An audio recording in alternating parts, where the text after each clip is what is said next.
Santosh Trophy sang ni le som pakwa final round lut tour zone na notice zone qualifying round ai zo la mola kan thlen chu voinia Mizoram ten an hun top an more bok na machan khel do na voinia hian Meghalaya ne anin khel do na ani group a hian in team thum an oma Mizoram Meghalaya le Tripura te omen Tripura hi team pani ten an tum ve ve to goal thum fain ne na han chang ve ve a Tripura laka tuna hian point thum ve ve muin Mizoram le Meghalaya te hi an oma goal difference a thazo kan lowa chuwang chuan voini hi match poimo ania tuna chang rei lo te a hian in khel kan kick off to do na tuna hian kan flag bearer te play kan official te kan player te po ground chunga an ron lut mekania chakzok angaya chakzok kan lowa hun pa ngai anin he to kan chuan penalty shootout mangtala chakzok zon ngai don ani tuna hian team chakzok du than tur an lowa kan soitong khan Tripura le Mizoram anin khel tumin Mizoram in chance tha engmazat nei ma sela goal an chan tir thailo chuti rolin an khel dana te do thu sam lo lai te po tam takin an mu ani mai thaya voinia hian in khel ma sa changin player tle ma song ti danglam an ne goalkeeper loma aya zo than mo ya ti mo ya goalkeeper a mel kan mu do natin outfield player an khel ma sa zo ka ben sa changa ron lut muan sang ate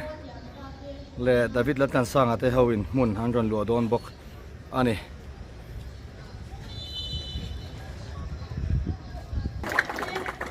Joshivar hate Mizoram team ni in Joshing shoot hate hi Meghalaya team te ani Mizoram goalkeeper ti moya zo than moya ni dona defense a hianin chuante a dingnam sira lenga din puya le zui dikate alaya ning kopanga belam sira Emmanuel Aces zuala omle dona ni midfielder muan sanga le ro moya aning kopanga dongte a ms tong lian mel kan mudona tin MC ma som zuala nen goal nor turna in kop dona avita David latan sanga winga dona dongte a hi sira ngen da don la shet chia lo de ani hanron khelanga kan shamai dona to stand ei zo to nuwa saidan hanin chain cha Mizoram hi air cinema hall hui lamwal marlam panga nanchang masadona Meghalaya te veng hui nai lampang lamwal chim lampanga anchang don thung ani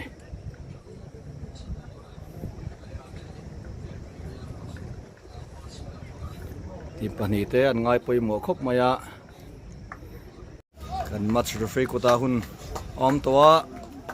goalkeeper te anin pe to ni na langa in khel kan tran thei do ne whistle hamin kan match referee Robert Kalita in khela tran tira Meghalaya lampang hi singlam kan ti to khani a jersey number 2 team captain central defender ball over shwaka din puyan bola lo tau leta alaya avita bola tran chelawa David tan sanga bola vorlota alaya MC a ron chuak zong ina ron tlan sia alai lama avitan bola vorbox si ain man fu chia lo do ani punchuma hian dong te mel kan han mu a an game sa ai khan goal nor lama enge andon ni din puya player khong thatak mai kan ti chin kha nia Tripura lampang ai chu Meghalaya lam chu an hal tak de dona ni mela tun chuma po khanin an striker kha khong thakop mai din puya pona nek son hei thei big lo ni MC receiving a player shot Meghalaya lampang in free kick and jersey number 17 midfielder Ronald Kijon Lingdo nong light laka fola oma nulam akian lo pet chil de wani mele team captain jersey number 2 RP hey formation akan ani poi forward an ron tia amara chu atakan ron in rem ne chuan central defender zok alawni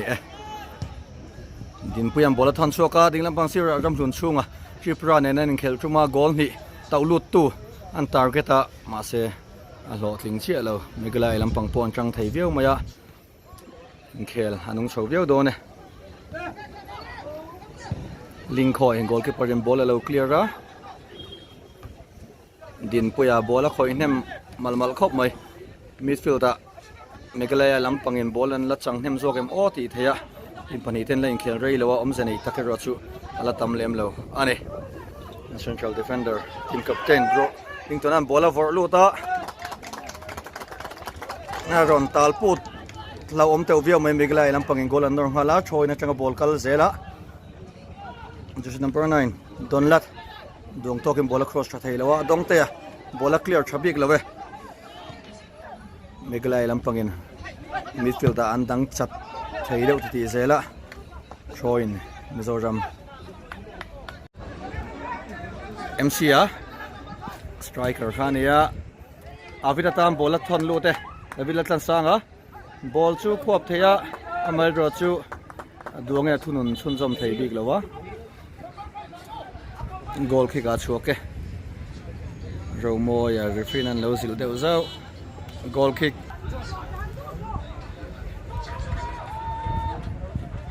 dongte a supporter ramamo a dongte a avita tam bola chung luta a fu tok lo deuh bolan vor na sang renga Mizoram lamin amai ro chu Meghalaya defender te hi an pate bik klem lowa an Mizo striker te MC atlemina ro khaw ve deuh ti ni maya aba ka hi dongte te romo ya te anor tu tur ho hi an lian lutuk lo avita te po midfield ta changa in link thata ka striker te nen 1-2 ball dewa impact ka kha thia tum kha a fu zo ka ngem o dongte ten charang deuh thosia ilaya khani a dongte ta pon fall phak an ti theyang ball kangin an kaltir ra Meghalaya lamin khang kha chu a har to thina ni chuwanga chuanin an tau rei to big lutuk ati deuh ni mai thei ni dongte khani foul la Meghalaya in bolan vor luta zui dika bola lo dangle ta chonte a chunga free kick aloe yang space om lak loa le lam polin an ron la fu phei chuanin defender ta tam fall ngam to lo phei chuan a hlau omani dongte a avan fu teu em atlang teu viawa romoya theng phei man chi lo dewa du thu samin Meghalaya lampang in bolan an la chuaka amaro chu chonte lo la oma chonte a lampang atangin an nok zo just number 7 Meghalaya Marwin foula enge mo chong ka lo nei chun som deuh ani mele an player yellow card amu Mizoram lamin free kick an pet dona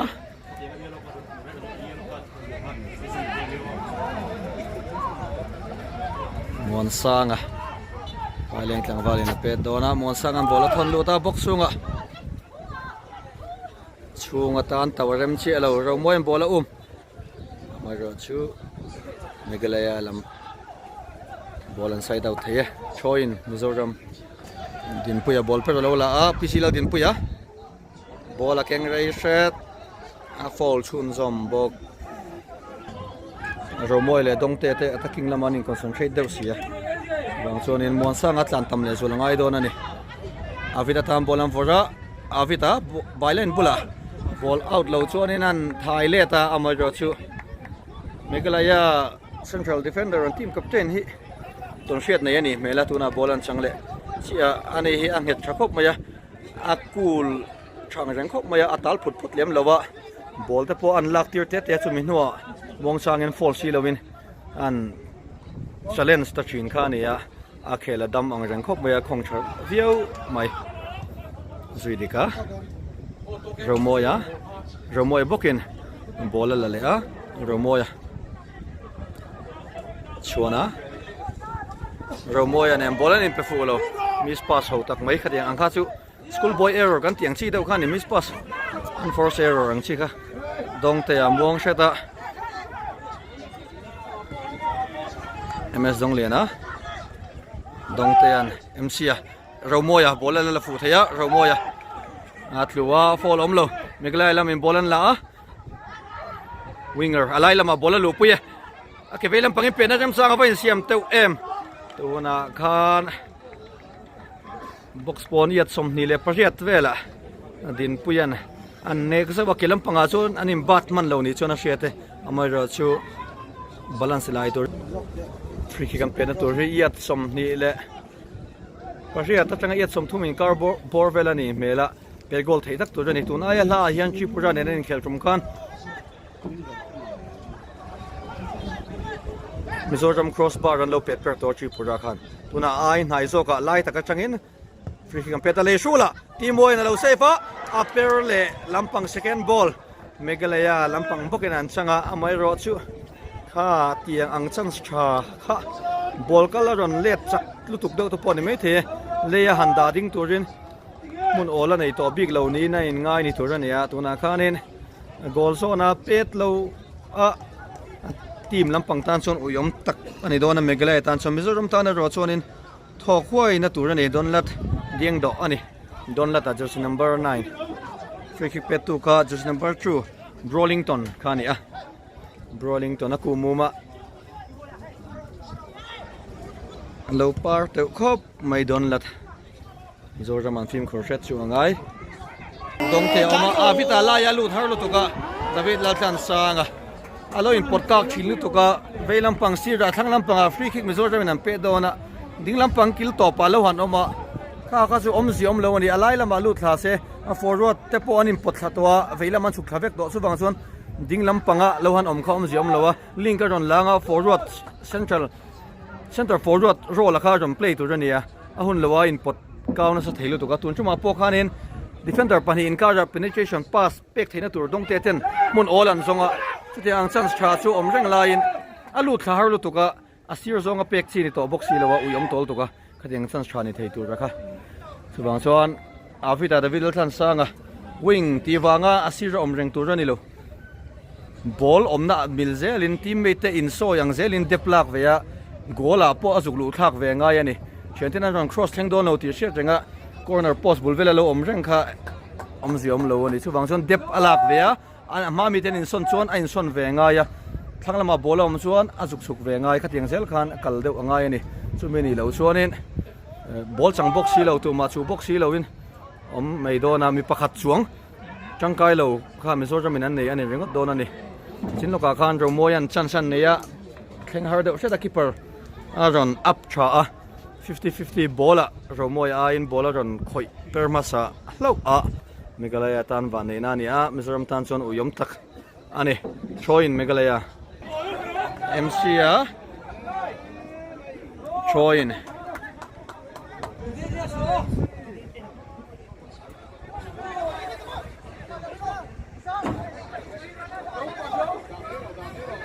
Zualan bola thedona MC a bola la out lowe zola tarnung lama bola peleta zuidika defense din pui oma thanga chonte chonte hi under 21 player ania pani tal outfield anfield ngei tu rani ti ni atun Santosh hian chibang so Mizoram tang point under 21 anoma chonte ania afita under 21 omboka monsangan bola la dong te a thanga chon te om amma a chunga omboka chunga point under 21 ani ramhun chunga bola la anunga ball pelet le mai sela chon te an vor mai donem ni chon te an bola vora Brolington a changkai tak zeta ni Meghalaya tan chuan captain ampen a sheng bokani ngana diktakania zuidika bola vora atum na taka thleng chi alo zuidika side ngai an hoi rei ma deuh to thanglam panga ball chen sahun beu avita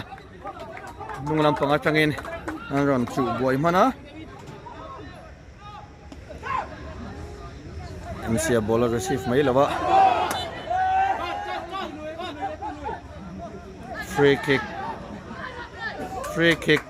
ka chu dai fani atini free kick an pe dona Mizoram in Zualan bola chonmu ball chiani lo MCL in lo tawa tong te kha ava zuang le nia amai ro chu bola sang deuh sia goal bar chunga chhok ta chia MC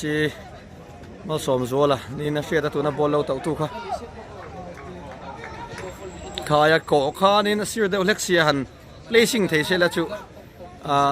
là om lệ rồi cái này om Meghalaya làm panga po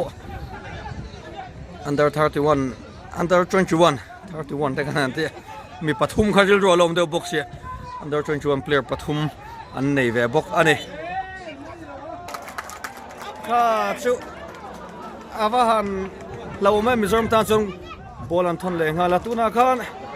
Mizoram lama goal lu te ole ma ti moyan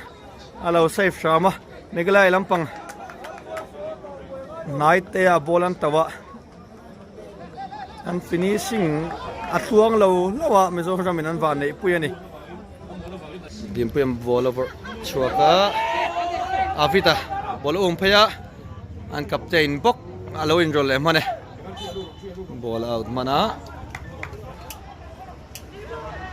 zolam bola thea zuidika bola chung lut ball pe chua du agina for kang na to lawa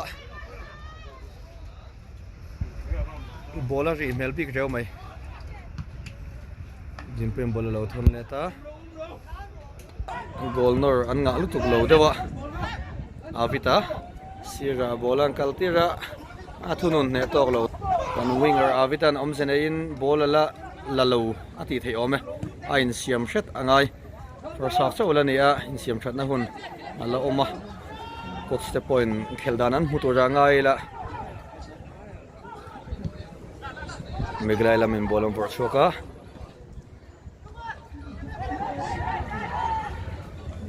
donlat bola lawa dimpuyan bola laksake pisila dimpuya dongte bonsanga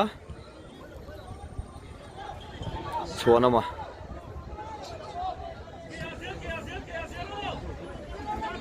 zuidika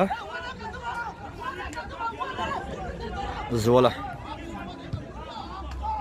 romoyan zola apelet lenghala Meghalaya lampangin zoram forward te mun olan siam sakdu tlat lawa MC le dongte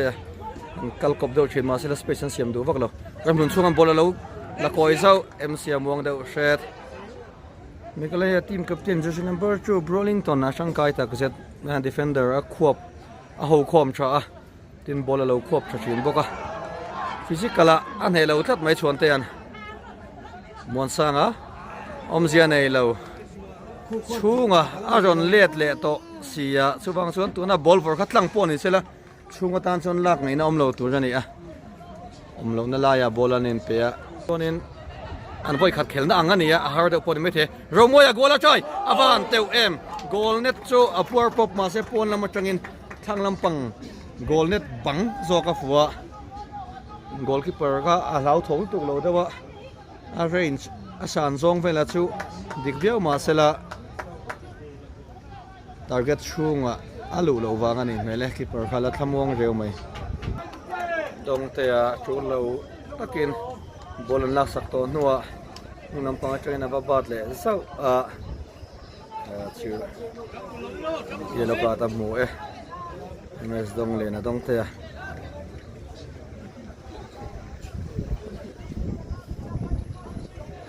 tunang range velam pang sir tangin bolong for luta jersey number 11 in la om takin mi pani in gola chantir thena rem changan neyan lo chantir lo ve Mizoram man van nei khania tuna ding lampang atangin ama aya range nai jok dewa Meghalaya in free kick ampet lea din puyan bola lo tau pial thei shame ama ka chuan tunang vela khan defender ten tlan let si lawa Meghalaya player pani kha free takin ti boy tu nei lo khan an oma gola an chantir lo sham khani a ti moyen voi khatalo danga nuwa dongin bola kaltalo lap ane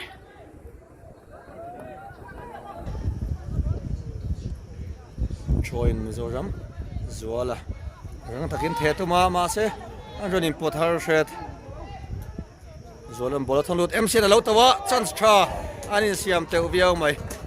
tuna khan dong te a mes dong liana haron kheng chho ta amar jo goalkeeper sang sok na chon bola lo mane Meghalaya lampang bolam for choka bom an ball south Omar Rifin ham lawa 50-50 zelalani a mun lau oma Mizoram in free kick and choye open play a goal kungar sat chuanin set piece man changka ngai set piece a po Meghalaya hi goal la khung big chilo ma Mizoram ai chuan an la omzok ni na hriata jersey number 11 ni and that ball specialist vedawani mele kinsai bor luita ani hian a pet deu zela luita gola direct don in lang luita pet chelo avan goal moi Meghalaya in tikhan Mizoram lama goal an khunga tikhan Mizoram a thleng tu laka sikhat pain Meghalaya in ma an hruai ani pe goal tu kha jersey number 11 kinsai bor luita nia ani he dead ball la oma ama point a pe ta kha a teammate ten goal an lo chantir lo to tun chum kha direct a pe thena rem chang ani ya direct in an pe ta avan goal moi ti moi an ti ngai na a shelo gan ti donge ti thei anei lo Mizoram lampang an chana nga ya an attacking a more a bull le chin tlar ma ten Meghalaya defender te an chai boy phame olo mani Meghalaya showing jersey number 3 Medi Frankie Poland bola thea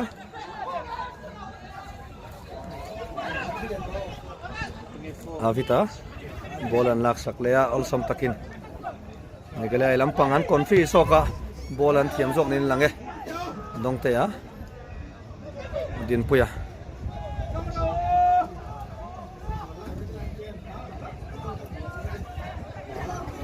chona ma zuidika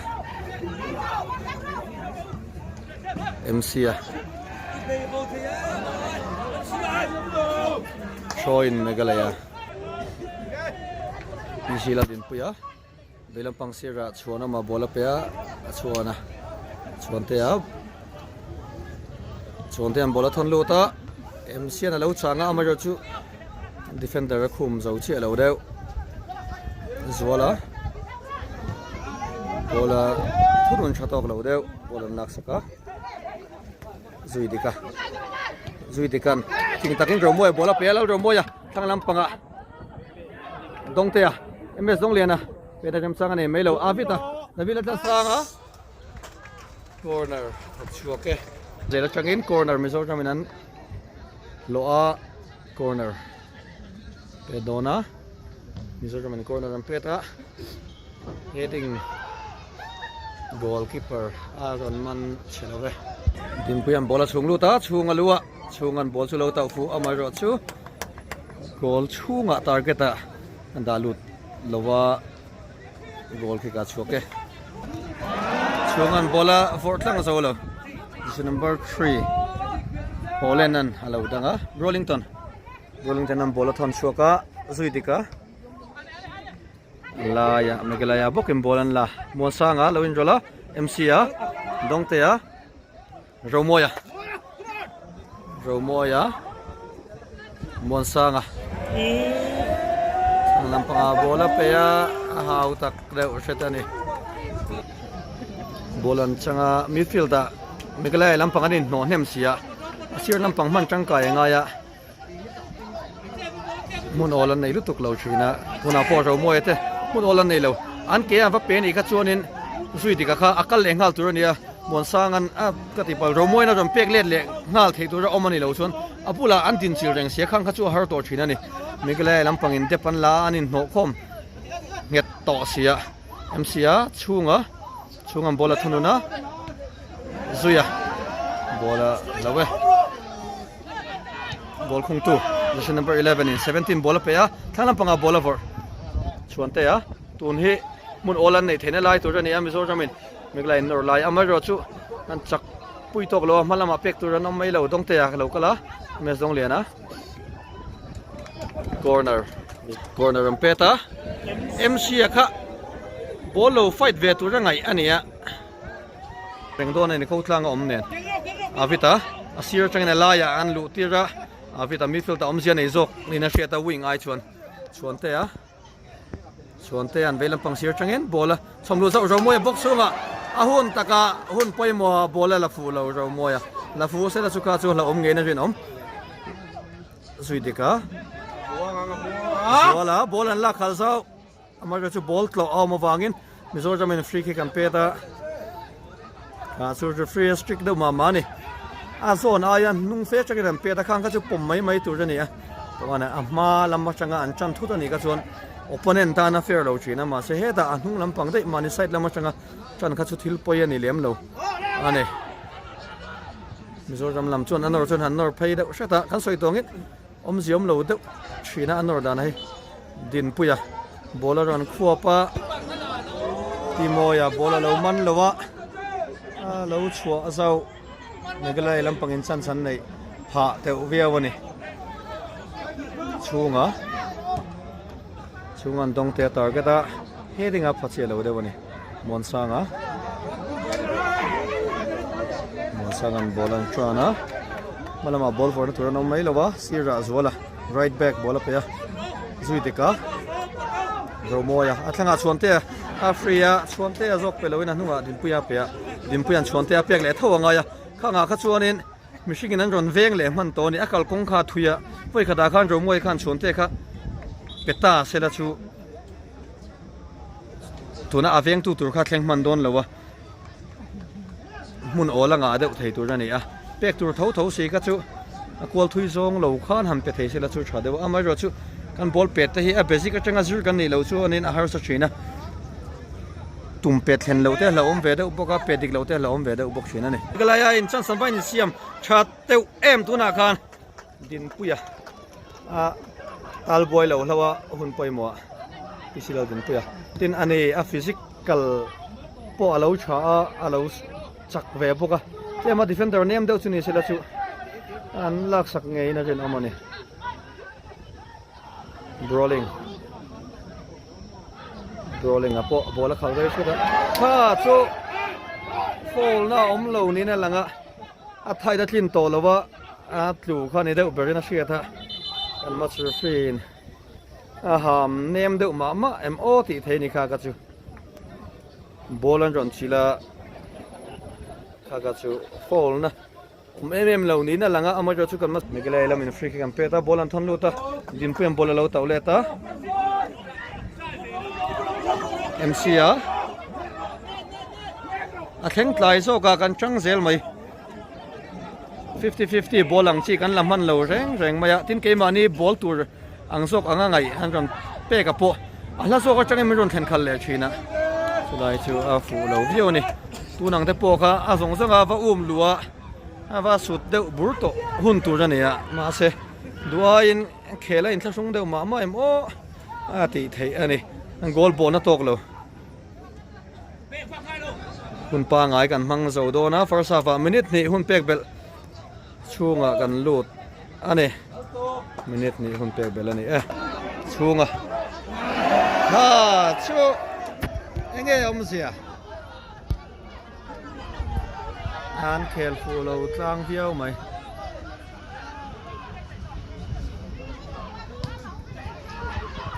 Meghalaya lam ball ani chunjom zela brawling avitanan bloka amar chu ball per goalkeeper ta na lo jam chang le lawa Meghalaya tan van nei na ni first ball kan la hlei theilo monsanga mishing avan next on tram monsanga amai ro chu chol lawa ver kwal puya free kick lo lau ka chu fall no mem po ni ina lang lo monsanga van nei le mai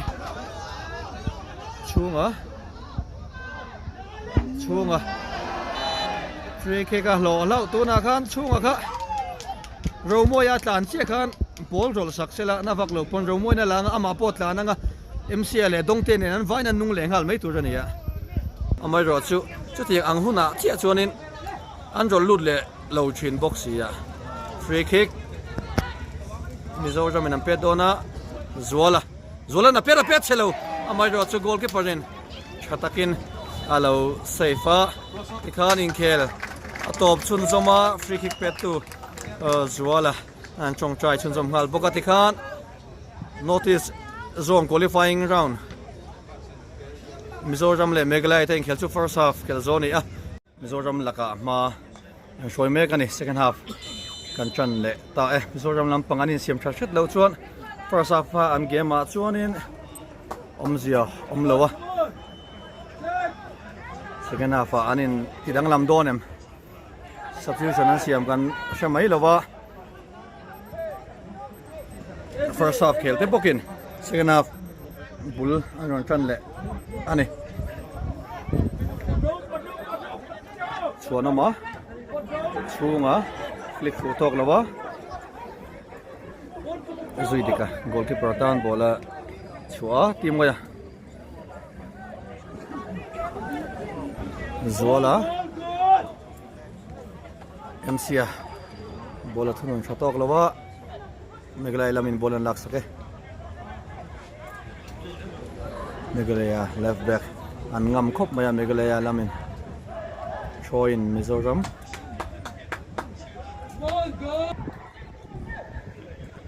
Sansani siam te don goal an try target zone kallo lawa Mizoram tan chuan thok hoina tur ani tin wing lama po vania hianin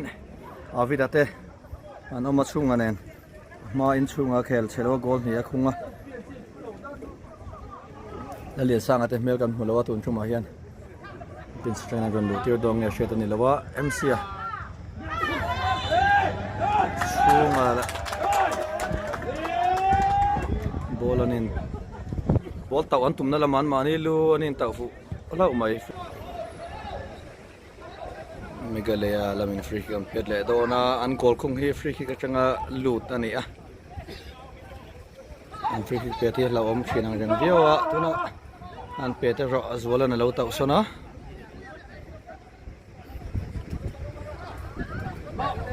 point kelen tu anam nola din puya free kick Mizoram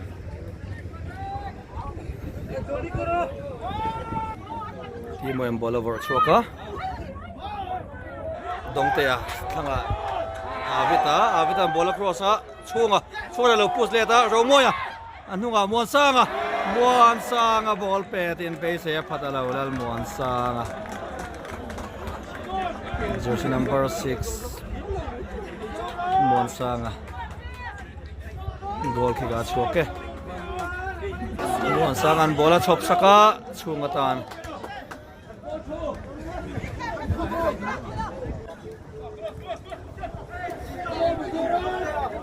choina changa ball kal zela Mizoram lamin din puyan ding lampang sira Zwalan dongte mes dong le na bola trana mon sanga ama bola top le thina mon sanga ka chu zui dika a paula ka ta mudon lo ni mele jersey number 9 donlat dieng do alo kal tu zau free kick dongtean bola tlanga masai goalkeeper in bola lo mane anata king chu omzia nei ta deu zau ni chuna sheta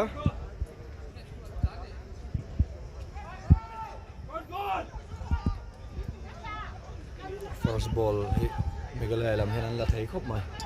jersey number 17 jersey number 10 17 alo in siam jam le an van chet chato em mai ro chu ni pon ball play ka full big lewa goal kick ka choke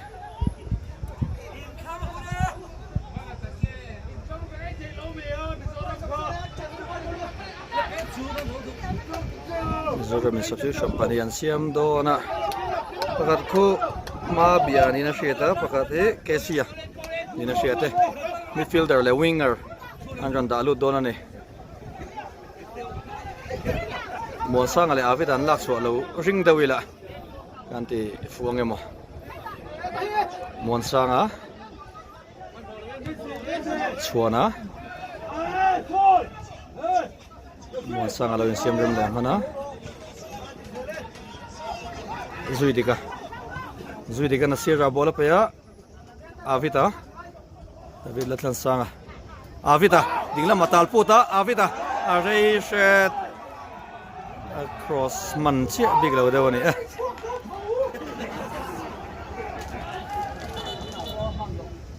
Avita latluwa in khelti tablai lo kani substitution Mizoram jersey number 19 David Latlan sanga Avita kunai Liam Mek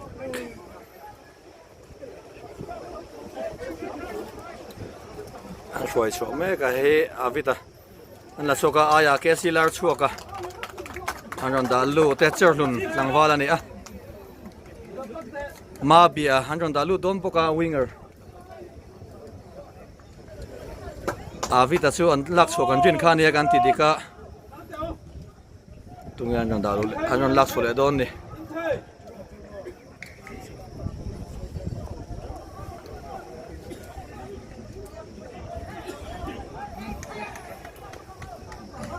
muan sang akan lak so kan rin pakat kania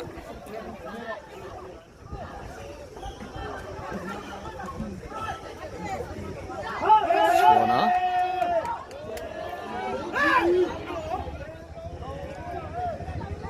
keeper Timo ya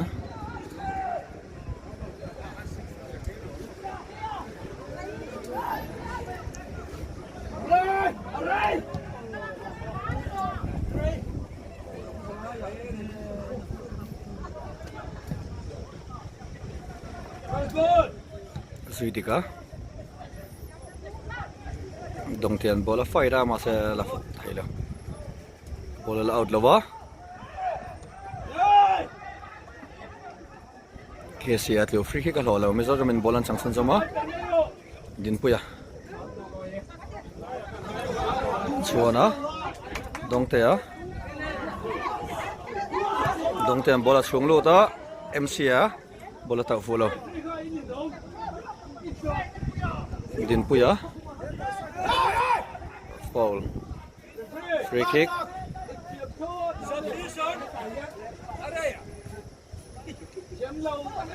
Monsanga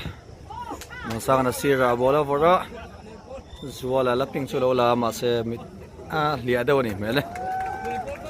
substitution an sia ma Mizoram kan soi to ngin Monsanga an la chuaka aya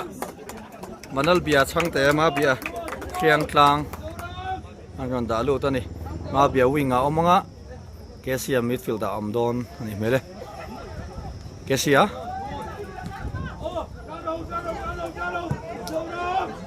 Shoin din puyan bola thon lu ta MC ya ro moyatan keeper avaron up em ka chu ro moyatai set keeper in bola lo pom betheya keeper po an liam boy pui chung rei khop mai minute ni dom pe la nia yellow card ta mu pha nge nge glove pun chung pe la rei em awangin zui dika to pa side out mai thei lo corner choya Mizoram in thei yang em Meghalaya corner am peta near posa Meghalaya lampok in bolan la jersey number 16 Samuel Sadap at veilam panin bolan thon na Meghalaya player India man lo om le feeling khela ti to pa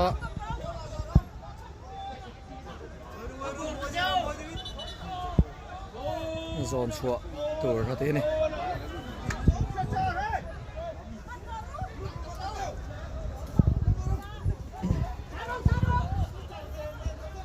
duty and zone shop don ani mele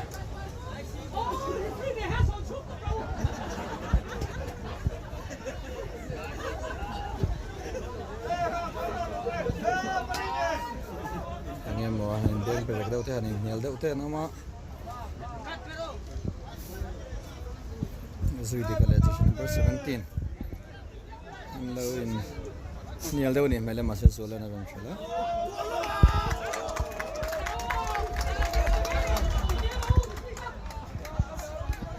player runs on sugar so the Meghalaya referee in player run kowa eka ta pedon ge asil haudon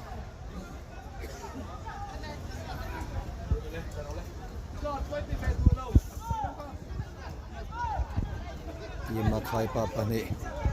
an zil hau de wani em siam bola ta fulo chuan ma chunga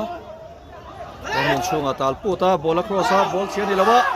keeper in bola thau le a amai ro chu referee in fall ha me oi to lawa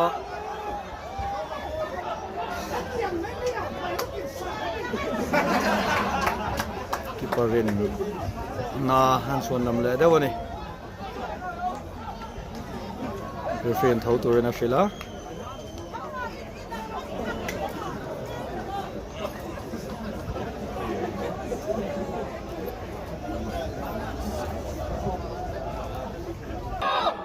kuya muang sheta this is number 9 bola thunun chelo bola cross the run low block thunga join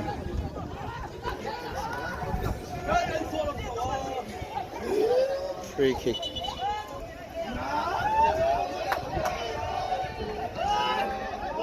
David here malom le Meghalaya lam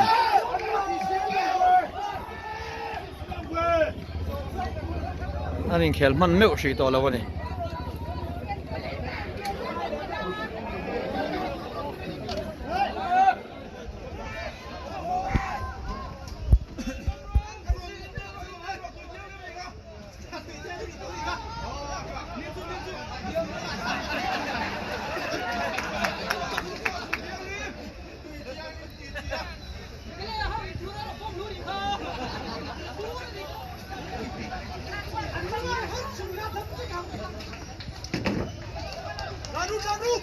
clearance on shot there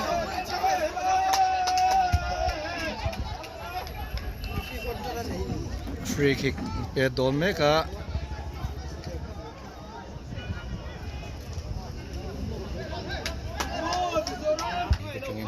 second half a chon sufficient ten siam atle min khel chu an pa ngai chho de wa mai ro chu goal a ron la pung ja che lo ni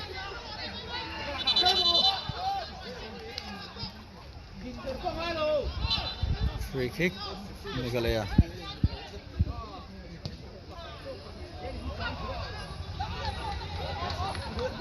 box corner bola pe dauta goal kick Mizoram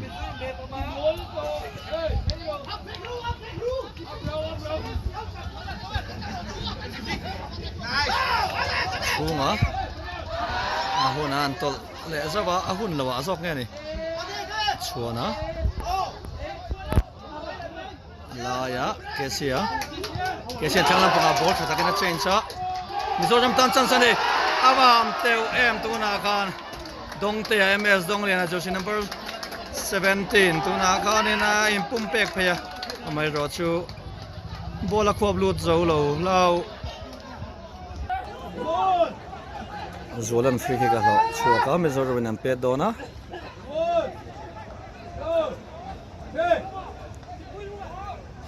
ama free kick lo chua pe final do ni mele Emmanuel hs lo thra zola athanga kesia oma zolan gola athon lo ta din puya central defender abahan te mpc lo din puya khai khanin han vai niam deuh sela ai dom biao mai Mizoram na sipur na su lai thelo oma ro chu in khela ron nung chho chana an gol no rapo om zian ei chho ve chan viau ni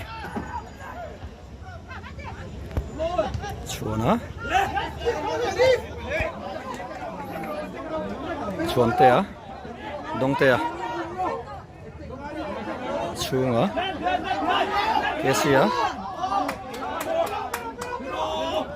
kesia ron import le ngala kesia an mc a chance tha nia amai ro che mc a do na pet khok chuak deu ma zolan lo chan shama zuidika bola chung lo ta far posa goalkeeper in bola lo mane mc a awa ui em kha chu mc a kaya na lo kha ni han cross la chan som thei tu ra ni a chan lu tuk wang deu nga ni lo du tho deu shet ani mele kesia mc na lo ta fu lo wa ro mo ya mc a MC bok angin taw na tok lo deu Meghalaya lamin bolan thon shoka din puya free kick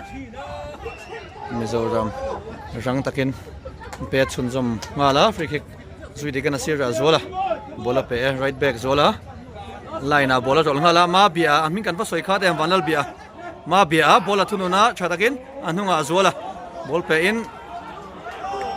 zolan bola vor mailo zui dikan bola change fu thai donem chuante ya Kesian bola rola MC local silo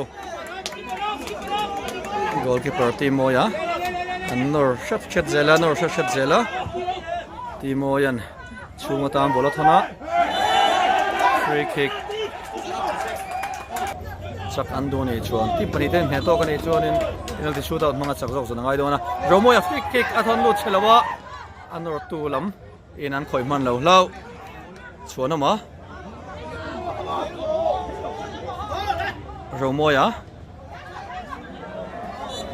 Romoya foul free kick Kesia nasira chuan ma bola pe chuan bola chung lu ta dong te tan sang shet zola lo la oma ma bia free kick a choi kha eng nge om zema bia zo kham bola lo kho pa khan hnung lam pang chang na ba su ni khan alang zok sia ma se referee ma bia zo foul pe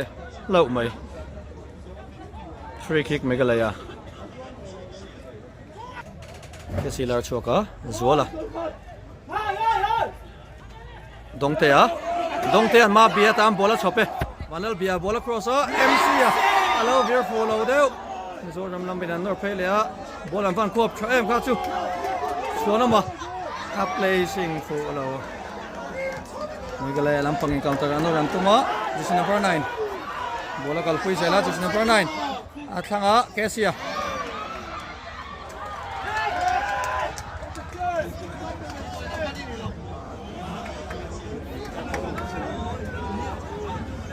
Meghalaya lampang pon counter an ron Vachun zom la om via wani this number 10 alam bola kalpuya Samuel Sadap this number 16 laya bola paya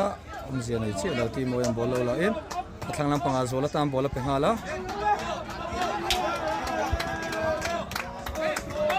Mabia tu thei do nam Mabia bola cross amai ro chu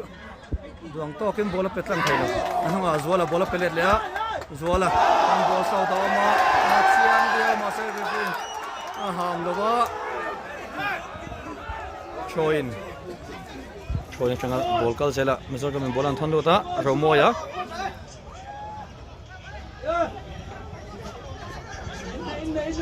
Kesia dongtea ms dong le na chu han bol sau da ma se azak vela ang viau mai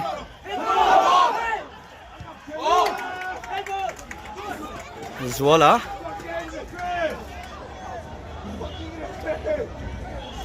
Kesia choka ron khel thakop mai Kesiam bola cross chunga chu teammate om lo na lama bola tawa om zia nei lo ni Rufena bantay chapea din puya Romoya amuang le set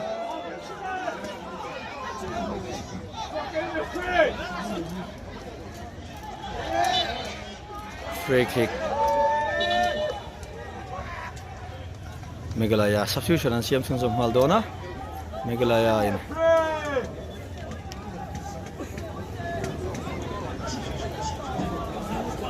amai ro chu kan fourth referee in alu tur jersey number 4 number ka out tur ronda subang sonan thak le lokani jersey number 11 goal khung tu an la chuka aya jersey number 4 defender baskem tariang aronda alu ta senior player and defense laman ron in da buk deuh dawn ani hmel e free kick an peta din puya timoya bola lo mane zo thamoya bola thon chuak hala amai ro chu man mol tuk deuh ani din puya bola kalpui zela pisila din puya bola mabia oma vanal bia din puya mabia Romoy tan advantage ania ma se referee foul la ham le a free kick Mizoram dongte a Romoya chuanama chuan bola chung lu ta MC a apet man lo MC ma som zola chuanama bola thon let le a Meghalaya lam in bolan la jersey number 9 at sak chakop mai Meghalaya lam pangin bolang khung le ni chum Mizoram tan chon har sale zol don ani amai ra chu an lo tlo khal chakop mai chuan man dongte a mes dong liana ma bia dongte bol pek dang kha lai ve de upok ani a thlang tlang zo ting tang si lovin Meghalaya lam point ball and pe fubik lova Romoya Kesia Zwala bola kalpui zela Zolam bola train sa saklam panga dongte ya bola boksunga lupuya ms dong liana dongte ya ms dong liana na chep de shet vaina rem changa nei lo zui dika Kesia gola troya asang de goal kick Meghalaya player lo intina le dewa alo tu le rang to su wang chuan shooter there rang ko lut le referee an zone chuak nem mal to kop mai nan nga avio ni voina substitution Mizoram in an Siam jersey number 18 MC mal som zola striker an la chok dona aya jersey number 10 Chasiama an ronda lu tani lal Chasiama jersey number 10 Chasiama an ronda lu ta Meghalaya goal kick an peta Mizoram in substitution pathuman Siam ta mabia dina pang sira bola la a thanglam panga alaya Kesia la oma Kesia bola chung lut doina lut thok deu shet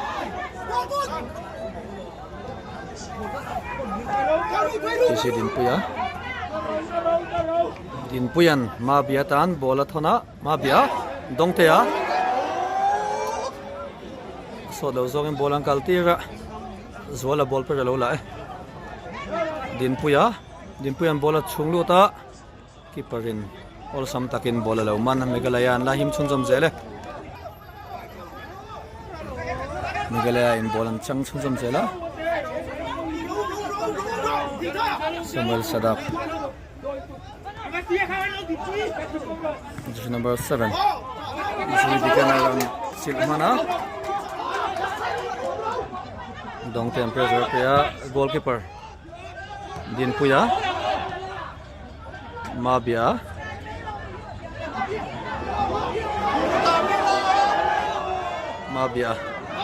buai na khal rei sheta to pa amale ma in khal buai ni de ubere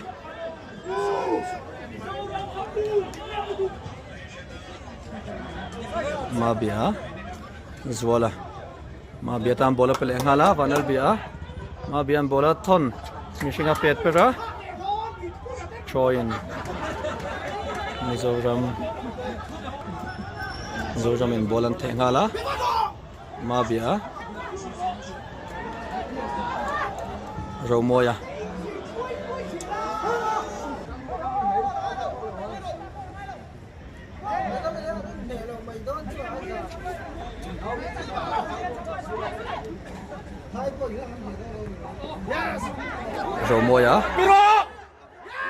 bia tam bola thona ma bia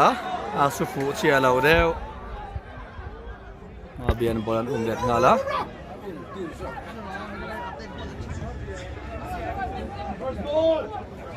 Alay. Kebelo. chunga ramthun chunga bola crossa zwala romoya got a chance chato pania romoya amai ro chu goal zone a pe thei lo duai na vai alok sang deu setani romoya nang sipurel so teu veo Mizoram in claim ala om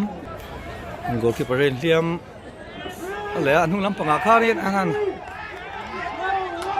khắc đậu kha này á na su này em đầu ăn na đeo lẽ khắc Mizoram là mình ăn hẳn tuổi lâu đeo ăn hàng cải thò tên hẳn tôm đậu nắc cả hôm qua ngày gần mang số mình nga hôm pe bel chunga gần lute goal kick pe dono ni Meghalaya lamin Zuidika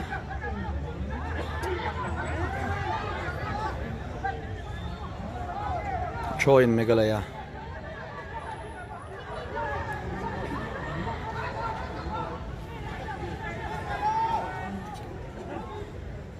Kasia mana thang lam panga bola pe a zola mabia zola din puya vai khata bola thona chuana sira Chasiama bola crossa romoy na lo tau goal chunga lut zawlo goal kick a choke rang takin am peta free kick una kala zel kesia chuana bola bola pe thelawa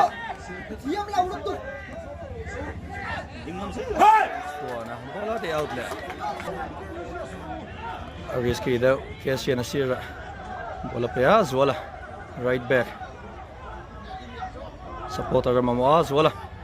bola la thai tlang zela corner Mizoram tang na sans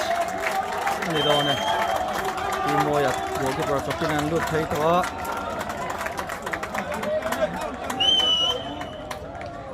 Chasiama corner pe do ne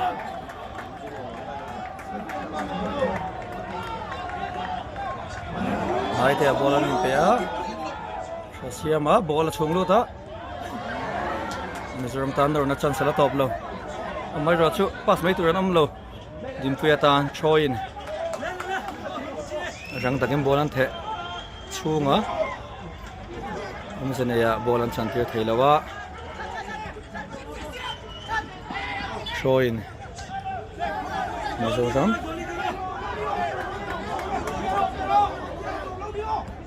chunga Mizoram choin ala ni chun jam zele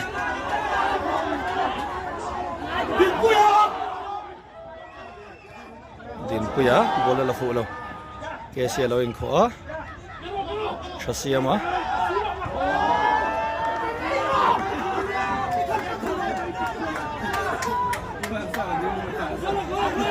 Timoya bola chung lu ta Tikhan Jeffrey Huisil Hamin in Khela top ta Tikhan